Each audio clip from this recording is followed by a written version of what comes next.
사도신경을 통하여 신앙을 고백합니다.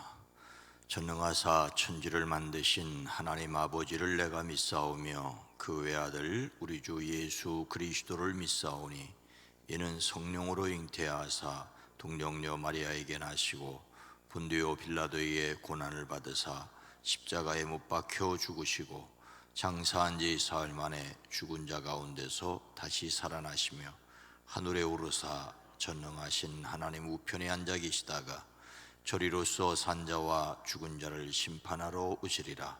성령을 믿사오며 거룩한 공회와 성도가 서로 교통하는 것과 죄를 사하여 주시는 것과 몸이 다시 사는 것과 영원히 산 것을 믿사옵나이다. 아멘. 거룩하신 하나님, 자비로우신 주여, 우리로 거룩하심을 닮아 거룩한 백성 되어지게 하시고 자비로우심을 닮아 자비를 불쌍히 여기는 마음을 갖게 하옵소서. 이 시간을 깨워 기도하게 허락하시니 감사합니다.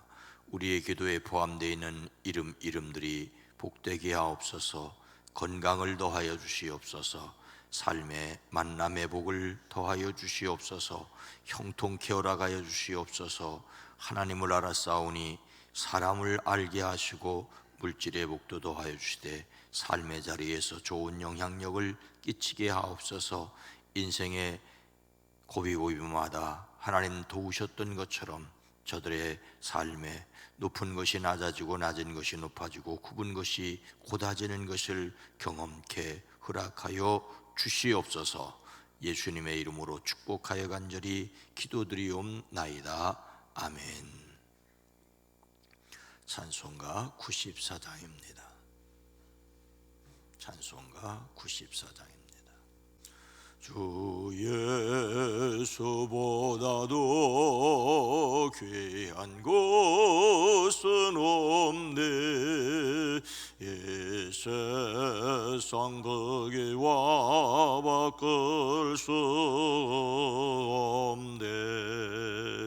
영죽은 내 대신 돌아가신 그 놀라운 사랑 잊지 못해. 세상 즐거움 다 버리고 세상 자랑 다 버렸네. 주 예수보다도 귀한 곳은 없네. 예수밖에는 없네. 주 예수보다도 귀한 곳은 없네. 이 세상 명예와 바꿀 수 없네.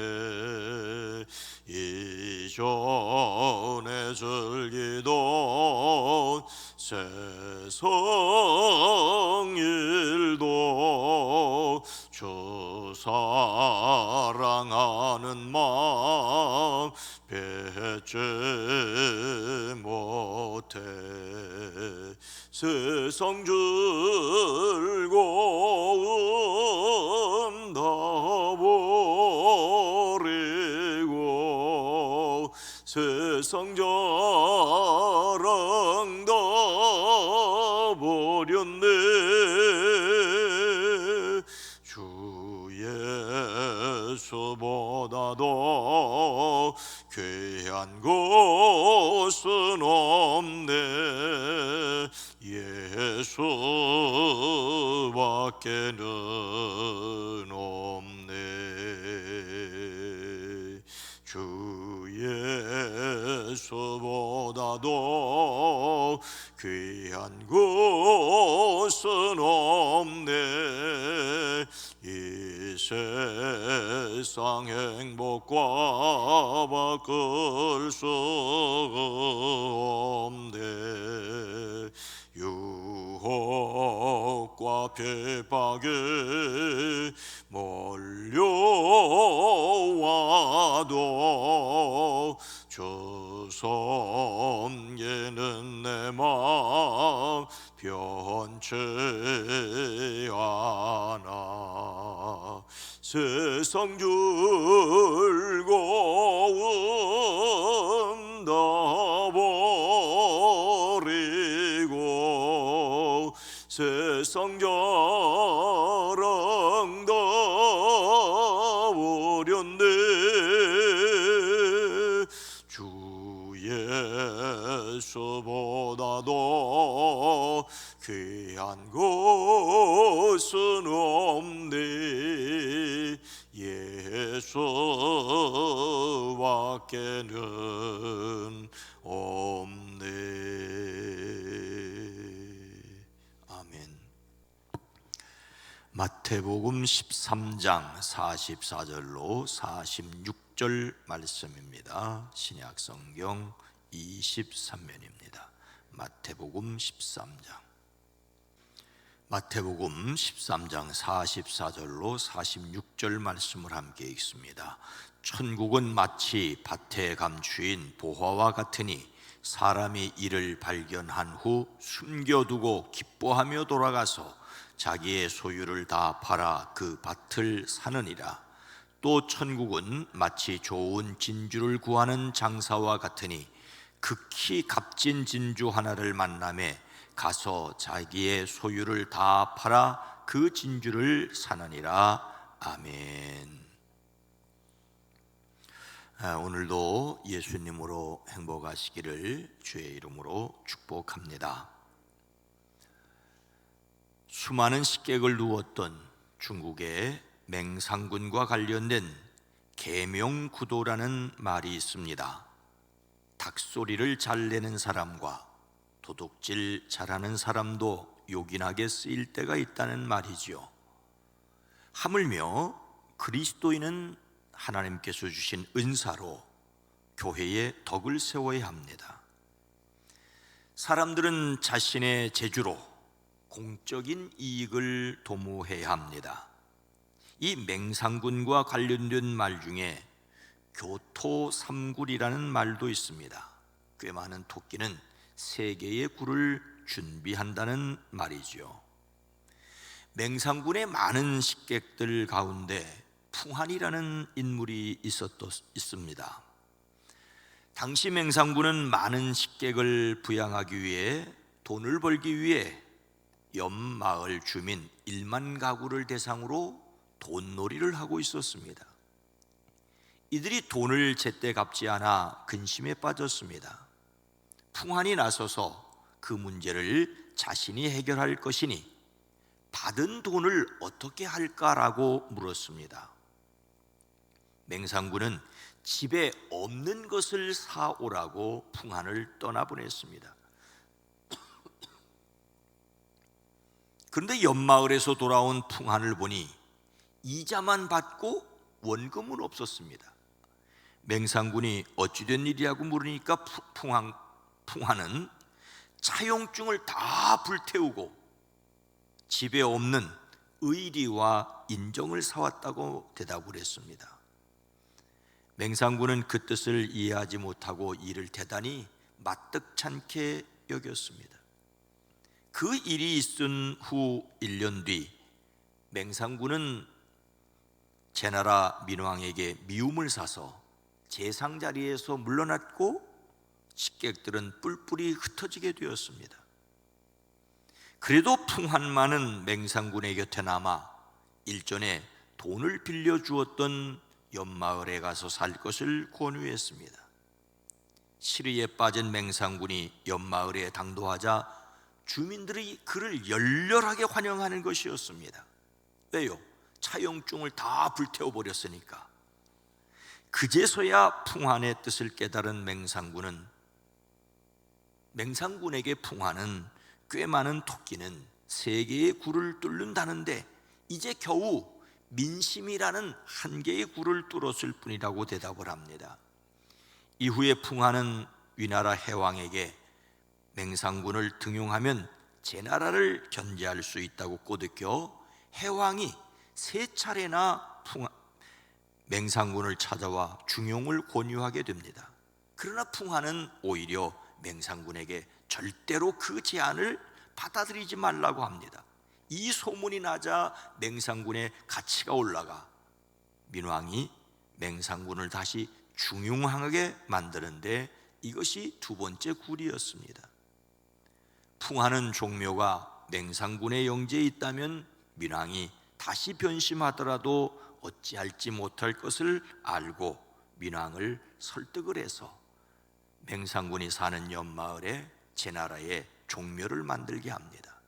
이렇게 3개의 굴을 완성한 후에 풍하는 이제 3개의 굴이 모두 완성되었으니 베개를 높이 하고 평안히 주무셔도 된다고 말을 합니다. 교토 3굴, 꽤 많은 토끼는 3개의 굴을 준비한다는 말은 요즘도 투자하는 사람들에게 성경과 같은 말이라고 하죠. 한 곳에 투자하지 말고 3곳에 나누어 투자하여 위험을 철저히 분산하는 것이 좋다는 뜻입니다. 그런데 성경에는 이렇게 살아서 남 좋은 일만 시켜준 사람의 이야기가 있습니다. 밭에 감춘 보화를 발견한 사람과 좋은 진주를 구하다 발견한 사람은 각각 어떻게 하였습니까? 천국은 마치 밭에 감추인 보화와 같으니 사람이 이를 발견한 후 숨겨두고 기뻐하며 돌아가서 자기의 소유를 다 팔아 그 밭을 사느니라. 어느 농부가 소에게 멍에를 메워 밭을 갈고 있었습니다. 그 밭은 자기 밭이 아니라 주인이 따로 있는 남의 밭이었지요. 그런데 갑자기 쨍그랑하며 항아리가 깨지는 소리가 났습니다. 농부는 급히 소를 멈추고 소의 다리가 빠졌던 곳을 살펴보았습니다. 조심스럽게 땅을 헤치던 농부는 깜짝 놀라고 말았습니다. 그곳에 엄청난 보화가 묻혀 있었습니다. 아니, 이런 보화가 왜 거기에 있었을까요? 외세의 침략이 잦았던 팔레스틴 지방, 그리고 은행이 없었던 시절에 값비싼 보물을 땅속에 감추어 두는 일은 특별한 일이 아니었습니다. 재산을 3등분해서 하나로 사업을 하며 하나는 장롱에, 하나는 땅에 묻어두는 경우가 많았습니다. 이것이 유대인들의 교토 3굴이었습니다. 난리가 나면 널어놓은 것을 미처 걷어들이지 못해도 장롱 속에 있는 것 하나를 가지고 난리를 피하여 다른 곳으로 갔다가 난리가 끝나면 돌아와서 땅에 묻었던 것을 파서 다시 셋으로 나누어 사업을 시작했습니다. 그런데 먼 나라로 갔다가 돌아오지 못하여 주인을 찾지 못하는 보물들이 종종 있었습니다. 그런데 바로 그 보물을 엉뚱한 사람이 발견하였습니다. 하지만 그 밭의 임자는 따로 있었지요. 비록 그 밭의 임자가 그 보물의 정체를 몰라도 그냥 가져가면 훔치는 것입니다. 그래서 그 농부는 자기의 모든 것을 팔아 그 밭을 살 때까지는 그냥 묻어두었습니다. 모든 것을 팔아 그 밭을 사 그 보물까지 가졌습니다. 예수님은 또 다른 경우를 한 번 더 말씀하십니다. 또 천국은 마치 좋은 진주를 구하는 장사와 같으니 극히 값진 진주 하나를 발견함에 가서 자기 소유를 다 팔아 그 진주를 사느니라. 이번에는 우연한 발견이 아니지요. 이 사람은 여러 배를 거느린 사업하는 무역상이었습니다. 거의 쓸모없는 남의 밭을 가는 가난한 농부와는 비교가 되지 않는 부자였습니다. 이 무역상에게는 좋은 진주를 구하려는 마음이 있었습니다. 그런데 어느 곳에서 눈이 확 띄는 진주를 보았습니다. 그는 그 진주의 가치를 알아보았지요. 그래서 그는 자기의 소유를 다 팔아 그 진주를 샀습니다.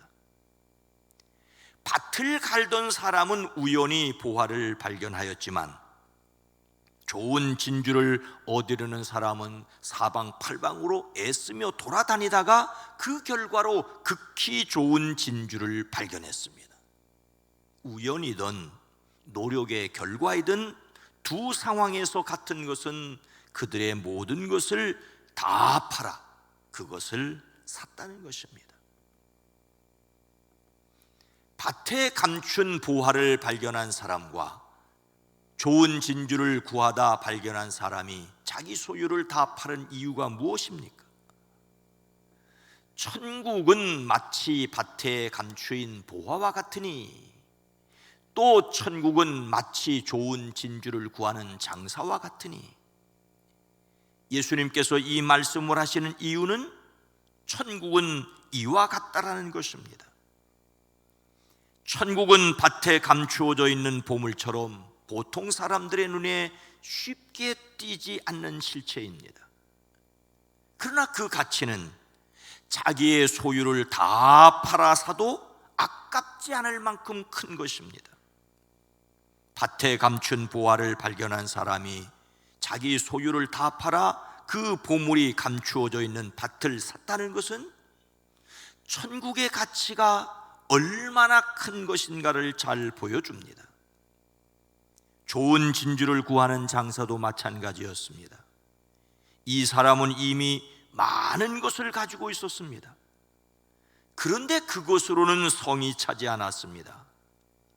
많은 것을 가지고 있었지만 어딘가 더 좋은 무엇이 있으리라는 갈증이 있었습니다. 세상에 많은 것을 가지고도 채워지지 않는 영혼의 갈증이 있었습니다. 그런데 그의 눈을 뜨게 하였지요. 그는 자기의 모든 것을 팔아 그것을 샀습니다. 천국은 자기 모든 것을 희생하고라도 얻을 만한 가치가 있습니다. 성도에게 발견된 천국의 실체도 자신이 상상하지 못했거나 기대한 바 이상 훨씬 더 영광스러운 가치가 있습니다. 이처럼 장차 우리에게 이루어질 천국의 영광은 너무나 큽니다. 우리는 이 천국의 가치를 알아야 합니다. 예수님을 믿음으로 하나님의 자녀가 되었다는 것이 무엇과도 비교할 수 없는 가치가 있다는 것을 여러분은 아십니까? 빌립보서 3장 8절 말씀입니다. 또한 모든 것을 해로 여김은 내 주 그리스도 예수를 아는 지식이 가장 고상하기 때문이라. 내가 그를 위하여 모든 것을 잃어버리고 배설물로 여김은 그리스도를 알고. 바울은 예수님을 만난 후 예수님의 가치를 알았습니다. 그동안 그가 가지고 있던 지식과 경험을 모두 다 해로운 것으로 여기게 되었습니다. 바울이 세상 모든 유익한 것을 해로 여기게 된 이유는 그리스도를 아는 지식이 가장 귀하고 고상하다는 것을 깨달았기 때문입니다. 그리스도를 아는 일이 모든 것 위에 가장 뛰어난 위대한 것이었습니다. 죽음 이후의 문제도 해결하는 것이었기 때문입니다. 여기에서 배설물이란 인분이나 식탁에서 떨어진 음식 찌꺼기를 말합니다. 모든 종교적 행위와 실천은 더러운 배설물과 같다고 하는 것을 깨닫게 되었습니다. 더욱더 바울은 현재 우리가 겪는 고난은 장차 우리에게 나타날 영광과 견주면 아무것도 아니라고 나는 생각합니다라고 하였습니다. 그는 천국의 영광을 바라보았습니다. 예수님을 담는 성품 12월의 주제 검약은 최상의 가치를 찾는다, 최상의 가치를 찾는다는 것입니다. 최상의 가치를 얻기 위해 사는 것이 검약입니다. 검약은 무조건 아끼는 것이 아니라 진짜가 중요한 것을 얻기 위해 드리는 것입니다. 가장 소중한 천국을 얻었기에 하늘에서 이루어진 것을 믿고 이 땅에서 살아가는 사람들이 되어지기를 주님의 이름으로 축원합니다. 거룩하신 하나님, 자비로우신 주님, 예수님을 믿고 천국을 확신한다고 하면서도 여전히 세상의 갈증에 허덕이는 어리석은 사람들은 아닙니까? 다만 하늘에서 이루어진 것을 믿기에 이 땅에서도 이루기를 원하는 천국의 사람들 되어지게 하옵소서. 가장 소중한 것, 가장 소중한 것, 가장 소중한 것을 위해 살 수 있는 저희들이 되어지게 하옵소서. 천국의 가치를 분명히 알고 천국의 사람들로 이 땅을 살아내는 저희들 되어지게 하옵소서. 주여, 우리의 삶의 자리를 돌아봅니다. 무엇을 위해 그리 애쓰고 무엇을 위해 허덕이는지를 다시 돌아보며 가장 소중한 것을 위해, 가장 중요한 한 분 예수 그리스도를 위해 살아가는 저희들 되어지게 하옵소서. 우리의 앉는 것과 서는 것과 나가는 것을 지켜 주시옵소서. 주의 은혜를 구합니다. 은혜 가운데 굳게 서서 이 땅에서의 삶을 살아가는 저희들 되어지게 하옵소서. 예수님의 이름으로 간절히 기도드리옵나이다. 아멘. 오늘 말씀을 생각하며 천국을 확신하고 바라며 살게 하옵소서. 천국 복음을 전하는 일에 집중하는 교회가 되어지게 하옵소서. 세상의 가치를 넘어 영혼을 바라보게 하옵소서. 기도합니다. 주여,